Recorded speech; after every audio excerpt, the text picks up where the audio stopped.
नमस्कार, मी सारिका. माझ्या एका नवीन ब्लॉगमध्ये तुमच्या सगळ्यांचं मनापासून स्वागत आहे. आजच्या ब्लॉगमध्ये आपण एका चटणीची रेसिपी पाहणार आहोत. अशी चटणी की जी तुमच्या जेवणाची चव वाढवेल, त्याचबरोबर तुमचं जे जेवणाचं ताट आहे ते परिपूर्ण बनवेल. आता ती चटणी कोणती आहे तर ती आहे जवसाची चटणी.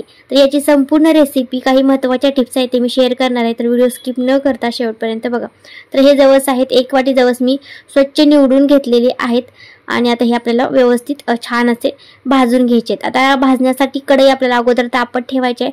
छान कढई तापू द्यायची आहे आणि मग गॅस आहे तो मंद करायचा आहे आणि मंद गॅसवरती आपल्याला जवस आहे ते छान भाजून घ्यायचे आहेत. आता जवस भाजलेत का नाही ते कसं ओळखायचं, तर बघा, जवस अशा पद्धतीने तडतडू लागले की आपले जवस आहेत ते भाजले असते समजायचं आणि मग आपल्याला हे काढून थंड होण्यासाठी ठेवायचं आहे. आता आणखी काय लागणार आहे तर आपल्याला लागणार आहेत तीळ. तर इथे मी 4 चमचे तीळ घेतलेले आहेत. आपला जो नाश्त्याचा चमचा असतो त्या चमच्याने 4 चमचे तीळ घेतलेले आहे. हे सुद्धा छान असं खरपूस आपल्याला भाजून घ्यायचं आहे. आणि त्यानंतर आपल्याला लागणार आहे तिसरी गोष्ट म्हणजे जिरं. आता इथं मी 2 चमचे जिरं घेतलेले आहे.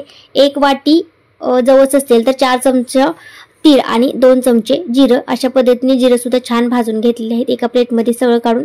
त्यानंतर आपल्याला सगळ्यात महत्त्वाचे आणि म्हणजे जवसाच्या चटणीसाठी जर काही उपयोग असेल तो म्हणजे लसूण, कढीपत्ता. आता हे सुद्धा आपल्याला तेलामध्ये छान खरपूस भाजून घ्यायचं आहे. म्हणजे चटणी आपल्याला जास्त दिवस टिकवायची असेल तर अशा पद्धतीने तेलामध्ये छान खरपूस भाजून घ्यायचं आहे.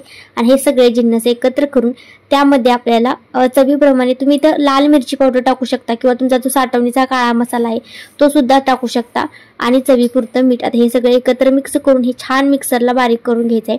आता बारीक कसं करायचं, पूर्ण त्याची पावडर नाही बनवायची. थोडंसं असं आपण ज्या पद्धतीने शेंगदाण्याचं कूट करतो थोडंसं जाडसर अशा पद्धतीने हे आपल्याला वाटायचं आहे. म्हणजे याची चव आहे ते छान लागते. एकदम बारीक बनवलं तर त्याचं पिठासारखं लागतं. तर त्यासाठी एकदम आपल्याला खडबडीत असं वाटून घ्यायचं आहे आणि छान तुम्ही याला हवाबंद डब्यामध्ये ठेवून 1-1.5 महिना आरामशीर राहू शकतो.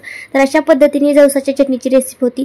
कशी वाटली कमेंटमध्ये नक्की सांगा आणि एकदा नक्की अशा पद्धतीने बनवून बघा आणि मला सांगायला अजिबात विसरू नका. व्हिडिओ आवडला तर लाईक करा, जास्तीत जास्त लोकांपर्यंत शेअर करा आणि चॅनेलवर नवीन असाल तर सबस्क्राईब करा.